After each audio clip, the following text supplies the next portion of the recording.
Hello, everyone. This is David Jones, professor of mathematics, and we're with Sam, president of SETA, and Isis, a former COS student and Jack Kent Cooke Scholar. She's come to tell you about her story too. So Isis, the floor is yours. Okay, so I'll introduce myself first and then talk about my experience at COS and how I came across the Jack Kent Cooke. So currently I'm a fifth year PhD candidate at UC Riverside and I'm studying greenhouse gases. And prior to that, I had transferred from COS to UCLA where I majored in chemistry. And during my time at COS, which was from 2011 to 2014, I was part of Basel and MESA and SETA, and Charles Rush and Dwayne Goodwin told me about all these different scholarships. So not just the Jack Kent Cooke, but NASA, Thomas Edison, the big COS applications. So definitely apply to all those, not just the Jack Kent Cooke.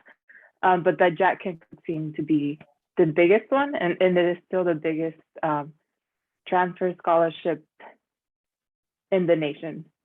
It's the biggest scholarship in the nation for transfer students.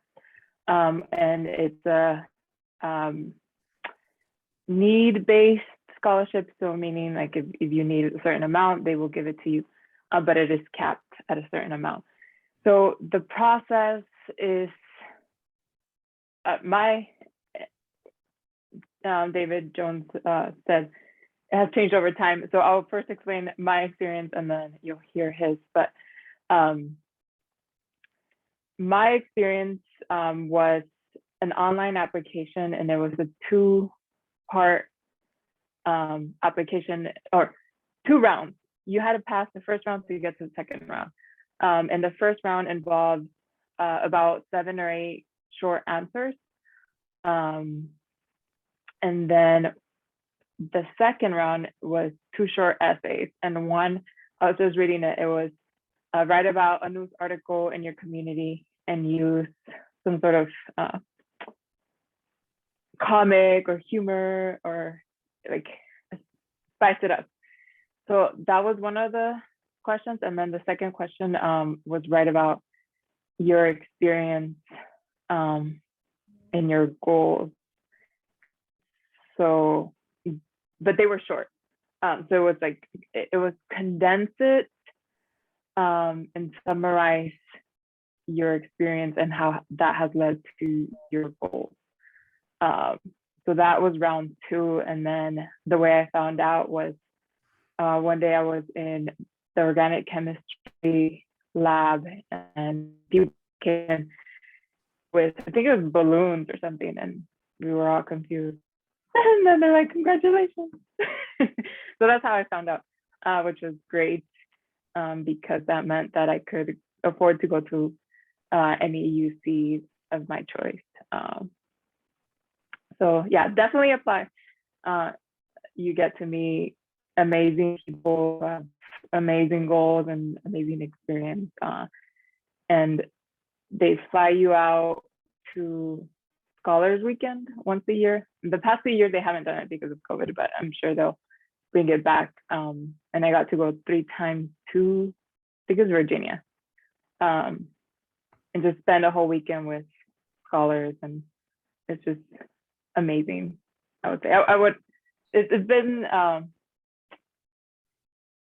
lifetime experience being part of those weekends and just meeting people, and we still keep in contact. So that's been my experience. I'll take a quick look at what the questions were, just so I can give you more. While she's looking at that, I was a couple years before her. I was here. I left in 2010, and that's when I got my scholarship. And it wasn't a 2-round thing. It was a 1-round thing. You submitted it all at once. I think they got tired of reading the essays for people they didn't need to read the essays for. They're getting smarter. It used to be very limited, though. Each school could only submit 2 people when I was doing it. And I don't know if they had changed it by the time ISIS had done it. But now it's anyone in the nation can apply. So they very much try to weed stuff out to avoid, no one wants to read, 500,000 essays like that. I do know the thing now, Sam was showing it to me in our last video, is that they ask you a bunch of personal experiences and stuff like that rather than essays. And after talking with the foundation, I asked some people and they recommended slipping your personal narrative into those experiences as motivating factors and things like that of why you went after those experiences, things like that. And yeah, right. I think it's Northern Virginia. It used to, they did it in Baltimore for a while. It's in Virginia. It was intimidating for me that when I went, at least the first time, I felt like an imposter, like I didn't really belong. Everybody else was super awesome. Yeah. You're Right? like, how did I get chosen if these people are like so cool? Definitely the imposter syndrome. But they don't make mistakes. They choose. They know how to choose people. Do you have any advice on how you wrote your essays and things they could do to, or what they should focus on? I think definitely use your voice. Don't downplay anything, especially upbringing, your experience. If you had any hardships, bring those up and try to talk about how you've persevered, been resilient, just making the best out of the worst situation. And definitely how you've been active in your community, either COS or out in your in Tulare County through your even high school years, how you have you given back. I do think that volunteering, participating, even as a workshop leader at COS, all those things count. So don't downplay anything. If you've gotten an award, if you presented at conferences or participated in research, especially for STEM majors. And I think that's where our experience is will be most helpful towards the STEM majors.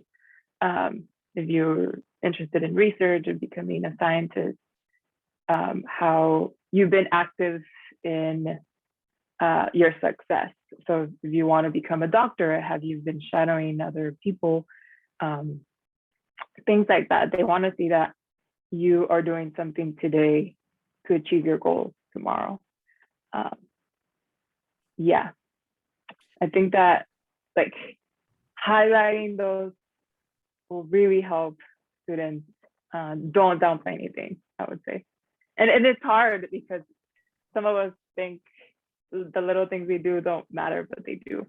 So I think the best advice is give it to your friend or someone you trust. Even I would say Dwayne, but Dwayne is no longer there. Deidre, give it to someone who knows about your achievements. And if you don't highlight it, someone will say, "Hey, remember this," to help you shine in your essays. Yeah, I don't know that I had mentioned the internships as much when I was talking about it, but it's really huge. A lot of third and fourth year people getting ready to graduate do those things, but undergrads, like your first, second year of college, you don't see that, especially at a community college. A lot of students don't do it. So if you do any of that, like COS has the Friday night labs, they do summer programs, research things. If you do any of those things, highlighting them as extracurricular activities goes a long way. And we both said the same thing. Focus on what you've overcome. Don't be afraid to don't downplay little things in your head. Have someone else highlight it for you. I was discussing with Sam last time, and he just thought his normal life was completely normal, and he was homeschooled. So like that is not a normal approach to college. And I'm like, focus on that, emphasize it, and hopefully he does and makes it so he shines. But for him, it's normal. It wasn't anything out of the normal. So when you're doing it, it's easy to go, this is normal. It's nothing big. Letting someone else read it really does help. Yeah, someone asked me to read their personal statement for graduate school applications. And I was able to pick apart certain qualities that make a successful graduate student. So I think that's the way that the foundation looks at your applications. They can really tell if you're going to be successful in Stanford. So definitely use your voice. Like really show yourself in the essays, because you don't want to sound normal. And I think all the scholars that I met are unique in some way. And it could range across the board. Like I remember a person moved, I think it was like from Russia to Texas, and like that's her story, and we all have a certain story. So tell that in your essays. And I know it's very small space, but be creative. And that was the hardest part for me, just being creative in the essays, because as scientists or engineers, we don't write much. We write lab reports. Right. With experience, though, you get good. You become better at selling yourself. Get good. Right. And I think like somehow a way that you can prepare yourself for the Jack Kent Cooke Scholarship application is to apply to other scholarships. By the time I applied to the Jack Kent Cooke, I was experienced at applying to all sorts of scholarships. The COS one I had applied every year, any of the NASA one, like anything that came my way, and Charles emailed, like I would be applying to that. So by the time that the Jack Kent Cooke, I knew how to write an essay for scholarships. And it's more like, I wouldn't say there's a recipe, but like definitely tell your hardships, your struggles, how you overcame them, and what your goals are. And sprinkle in your success. Right. Anything come to mind, Sam? I do actually have a question, and this isn't so much like a specific how to do something type of question, but I was just thinking, like Professor Jones had talked about his essay for about the Wright brothers, right? But that's what it's about, right, Professor Jones? Yeah. So, and you enjoyed that for the most part, right? It was an interesting thing to like pick out and do a paper or do an essay on. I had to do a local story. I had to do an event in history that has changed mankind that I found interesting. Yeah. So something I was just going to ask is, was there something on the application that you really enjoyed doing? Was it like, oh, this is where I finally get to write about something that I really want to write about, instead of like, oh, now I have to write about myself, or I hate doing that, or anything like that? The newspaper article I wrote about was about the Central Valley drying up. So for me, I was interested in environmental issues. So that was fun, I would say. And then the second essay was write a autobiography, which you can write like Isis was born here, but I wanted to twist it in an interesting way. So I used my name. So my name stands for, or it's after the Egyptian goddess of motherhood and fertility. So then in my culture, women tend to have a lot of children. So it was spinning that of like, I want to become a different, or break away from what is expected from my culture. I'm 28 years old, I'm not married, I'm pursuing a career. So that's how I twisted my name and turned it into autobiography, to make it in a way creative and like something that was meaningful towards me. So yeah, think outside the box, and it could be fun. I honestly, during those times, I was very stressed, and I was like, this is what I came up with, and it worked. So I know on my personal essay, I'm a white male. I have every benefit that society gives. I didn't really feel it as growing up. I grew up poor, but still white male, so I had the luxuries others don't. But in my teens and young adulthood, I did a lot of drugs, And so I wrote about leaving that behind. And then when I got married, my wife was diagnosed with cancer, and I became like, we both had jobs. I became the sole person taking care of us. And thankfully, she's doing fantastic. She's in the other room right now. This was almost 18 years ago. But still, it was overcoming that and still going back to school while that was happening. And so it was tackling challenges while trying to better myself. And I spun her story the same way, trying to overcome the mold that her family and society's put on her, the narrative they give that you have to break out of.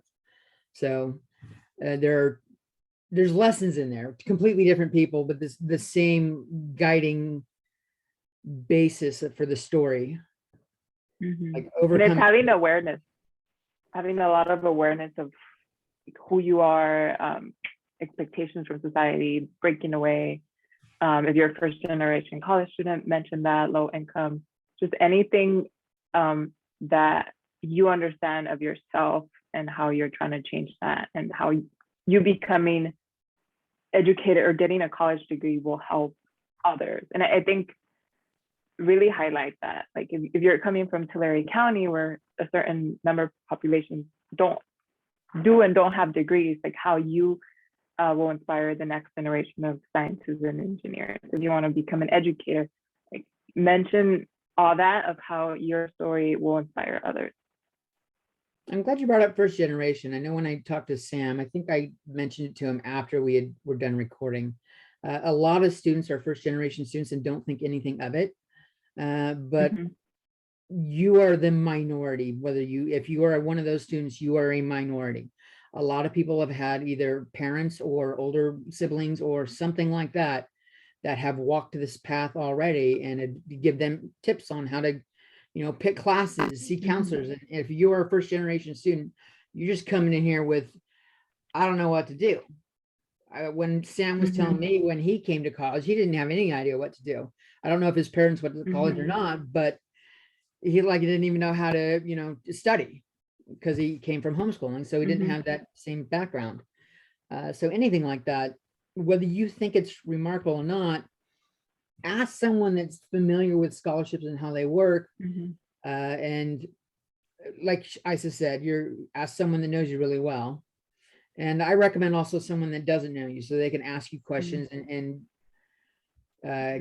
if they're willing to give you the time, dig deep in stuff that you might be more actually willing to share very personal things that you wouldn't share with your friends, because you don't want them to have a tainted view of you. But a complete stranger, you can do it. Like online trolls do it all, or people online, you not just trolls, but anybody, when you tell your story online, it's easier to do it because you don't know the people you're talking to. So you might be able to find more stuff like that. I would say off of that, we had, like you had brought it up in the past video, Professor Jones, like talk to someone you know, talk to someone you don't know. But then we stopped the recording and Professor Jones talked to me about it. And like, he doesn't know me very well personally. Like, we know each other from campus. I've talked to him, worked with him, but like on a personal level, no. And so we discussed after that, and we just kind of walked through it. And I picked up so much more stuff that I am definitely going to put into my essay and experiences and things, because he pointed stuff out to me that I, like he was saying, that I would have never thought it mattered. Even if I talked to somebody I know, they probably wouldn't have mentioned it, because most of the people I know, it's like, well, that's how you've been your whole life. So it's not really significant. Like, it's not as significant to them or to you as it would be to someone who doesn't know you. So that piece of information, finding someone who you are acquaintances with, but they don't know everything about you, is a really beneficial thing to do. Yeah, and I think being in our COS bubble in Mesa or SETA, sometimes we connect with those people because they're very similar to us. So it's hard for us to step outside this bubble. But when I transferred, that's when I realized, like, whoa, like I am so different. But you have to transfer. You have to get outside of this to realize that, and by then it'll be too late. So yeah, do that. Talk to someone. Just write down your qualities and think of the ideal college student and how you're different from that. It's even things like age. I'm when I went to college, I was in my late 20s, early 30s. So I'm a decade older than everyone I'm going to school with. It works the other direction too for people, kids that are really smart but grow up poor and are hitting college at 15 or 16 and ready to, transfer from, move on. You're probably going to land a lot. First off, you're probably going to land a lot of scholarships already if you're in that category. But it's you're walking a different story. Yeah, other people walked it a different way, and like this scholarship can get you into places like Princeton and Harvard, all the Ivy League schools. If you apply and you've got the scholarship and if you've got the grades, you're going to meet all those criteria, but you may not get into those Ivy League schools if that's what your interest is as easily. When you have the scholarship, though, it's a little bit easier for the schools to select you, and that's what it really helps with for people like, because there are a lot of people in the country that are Ivy League material, but not Ivy League money. They don't have the background and stuff like that. They would shine at top universities, but they're never going to make it. They won't even apply because they've grown up a low income or, under the assumption that they would never make it. So if you don't think you're ever going to do something, you don't even try. It's a self-fulfilling prophecy. It really is. If you don't think you can do it, you can't. On the other hand, if you think you can do it, there's a good chance you can't. You just have to, tackle it. And so if you think you can do it, and that's the hard thing for a lot of students, believing in themselves enough to go, oh yeah, I am worth it. But asking your family or friend to look over the thing and having a stranger go over it can really help build your confidence when they go, yeah, you're doing really awesome. I don't do stuff, a lot of the friends that even when I was going to school at COS, when I'd ask other people the COS thing, a lot of them weren't doing the extracurricular things I was doing. I was an academic excellence workshop leader as well, and not very many people do it. Then not a lot of people tutor. I did the NASA. I was the first NASA one at COS, but no one else wanted to apply. And so yeah, I knew that was kind of neat, but some of the other little things that I had done along the way, they just seemed normal, but other students weren't doing it. And when it was pointed out to me, I said, yes, these are things that do make you good. You're an excellent candidate for this. So make sure if you don't feel comfortable writing them down, talk to someone, get them to bolster your confidence. This is for everyone, not just Sam. Sam's semi-confident at least. All right, I don't have any other questions right now. Anything else you can think of that you want to add, Isis? How much do you think you've collected from Jack Kent Cooke over the years? I want to say mine's close to 200,000, $250,000 between undergrad and then graduate. You're on your 5th year of grad. Are they still funding you? No, so, and that's a good thing that you pointed out. So the scholarship, once you get the transfer one or some sort of undergrad scholarship from Jack Kent Cooke, then you're eligible to apply for the graduate scholarship. So only scholars who've gone to the undergrad are the ones eligible.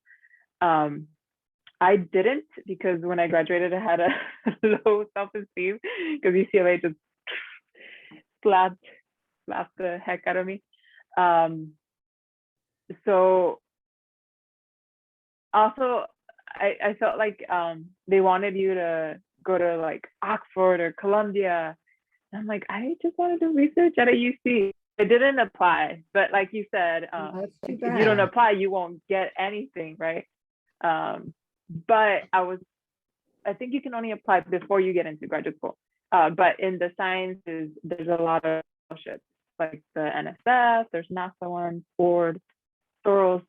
So during my year of PhD, I applied to the NSF GRC Graduate Research Fellowship Program, which in the field is one of the most prestigious ones, and that also funds you like $250,000.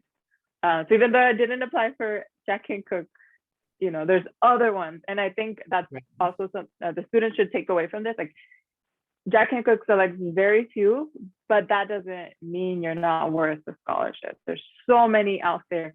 And even if I hadn't gotten to Jack Kent Cooke, I would have still funded my way into undergrad and graduate school.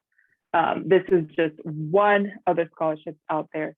So apply to everything and anything. Did you get the NSF one? Yes, I just. See, that's the ooh, make it rain. Yeah, so Prestige from I getting have it. zero debt from these education experiences. For my undergrad, zero debt. For my graduate, zero debt. And then during my undergrad, because Jack Kent Cooke matches you with your need, like I had more than enough, and my peers didn't. And you know, you can really feel the need of your classmates. Like they need to work extra jobs. They go home for all these breaks, and then I was just like, well, I can hang out in LA and like do things or go overseas and explore the world. Right. So these scholarships really do help you with your expenses. So take advantage, I would say. I think my undergrad experience would have been so different if I didn't have the Jack Kent Cooke, because this was like, I was on a question. I was like, It just probably flying gave you the through. confidence to apply to the NSF. That NSF Yeah. one is intimidating. You're like, this is the National Science Foundation. I didn't apply. That was one I didn't apply to because I'm like, there's no way. Even that I'm doing like rock star stuff, I still didn't have the confidence in myself to apply to it. So that's good that you did. That's awesome. Mm-hmm. Yeah, and in my lab, there's two other people who've gotten it. So we have like the template going on. We're definitely helping other people apply. But I think and that's something that I would recommend. If you get a scholarship, like pass down the knowledge, help others. Once you get to the top, bring them up, because there's very few Tulare County folks out in the world getting undergrad and graduate degrees. Like when I encounter someone who's from Visalia or Fresno, I'm like, oh my God. So. And I bet I think single one of those you thought there's no way in hell I'm gonna win this, but I can't win it if I don't try. I know I didn't think I was ever gonna win any of mine. Yeah. But you know what? So many from applying. What's so interesting is that I wanted to leave this place because for me, it felt like, oh, there's nothing around. It's like. And now you're back here for the holidays. And now I'm back because this is a very interesting location in terms of environmental issues, science. Like the biggest methane emissions in the country are in Tulare County because we have so many cows. Yeah, the dairies. So even though I wanted to leave, my research brought me back, and my whole dissertation is on the San Joaquin Valley, and I love it because for me it's like I'm studying a place that means a lot to me. Awesome. Yeah, for environmental, you got a lot here. You got the dairies, you got the smog coming in from the coast, the drought and the extreme heat, just the weird temperature conditions and stuff. I bet there's a lot to do there. The fires too. Yeah. Oh yeah, that's a good one. And they do have mega floods here once in a while, like every 150 years or so. We haven't had one in a long time, so supposedly it will flood sometime soon. Hopefully not. Look up it's a super flood or mega flood or something like that. It was something I learned about while I was doing when I transferred to UC Merced. As Isis had said, she didn't apply because she thought it was only for like the top schools. I went to UC Santa Cruz on my graduate scholarship. So don't let that, for future people applying, don't let that assumption or belief stop you, because they will when you're going for a graduate. They'll nudge you to these Ivy Leagues and these stuff like that.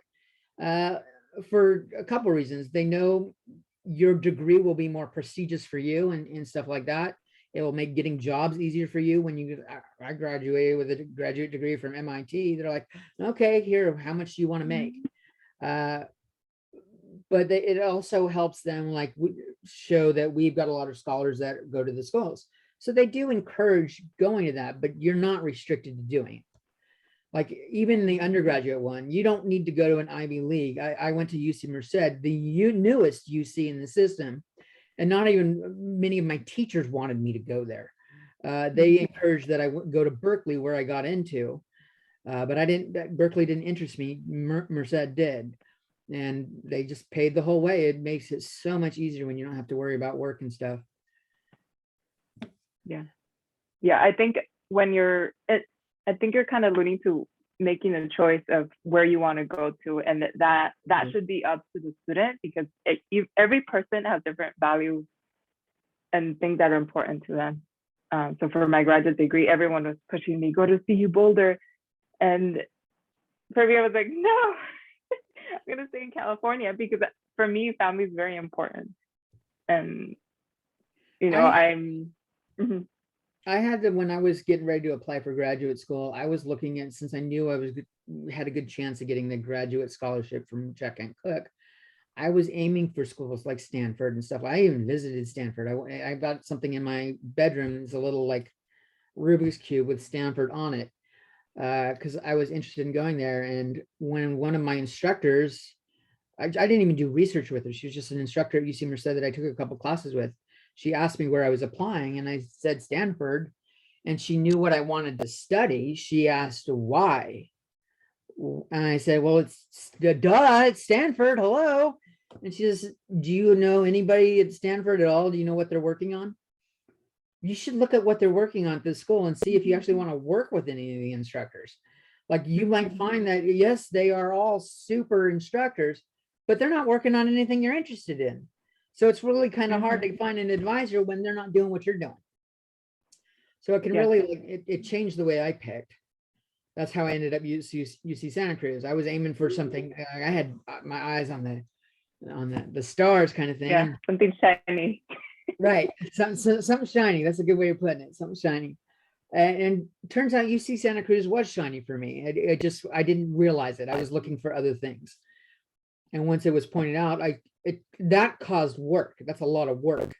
You got to go, like, looking at the professor's name, then look up what they generally on the school's website. The faculty will say at a university what their research areas are, and then okay, that helped me narrow out professors to look at. But then go, like, downloading a couple of their papers and reading about it and going, is this of interest? It took a while, but it really changed what I applied for. And yeah, so it's easy to get nudged in one direction or another, but you got to make choices that are going to be best for you. Yeah, I think looking back, if I transferred to a smaller university or than UCLA, I would have been happier, I think. But you make the best of your decisions and you live with them. Oh, good job. UCLA was even good. They shot me down like early January. I think I was shot down first round when I tried to transfer. I don't know how. I think I screwed up the application somehow, to be honest. Like San Jose State let me in. A lot of everywhere else invited me, but UCLA, they like rejected. It was immediate. Like as soon as like January 7th rolled around, it was early, first thing. Hadn't heard from any other school. Didn't hear from any other school for like a month or two. And they just shot me down. So UCLA is a good school to get into. It's hard, but I imagine it was a challenge there, especially coming from Tulare and Visalia, and then going to one of the biggest cities in the world, one of a major school. Well, but that's what I wanted. I wanted to see the world. I wanted to see what living in the city felt like. And I think that this is your opportunity when you transfer. This is your opportunity to live somewhere else if you're interested in living by the beach in Santa Barbara or San Diego. And then you can always come back home after you graduate or go somewhere new. So for me, after living in LA, I was like, I need somewhere quieter and smaller. So Riverside was a place, and my My research internships at NASA Jet Propulsion Lab, I did them with my now PI or my advisor at UCR. It made sense for me to pick the research and pick the person who I wanted to work with, and that was at UCR. Nice. So the places you go and transfer to, it'll make sense to you, and it won't make sense to everyone. I like that you described Riverside as small. That's someone who went to UCLA talking right there, because Riverside's not really that small.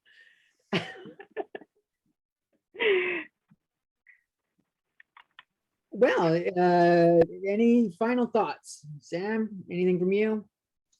I do not have any other thoughts right now. All right, anything else, Isis, you can think of, or we can wrap this up?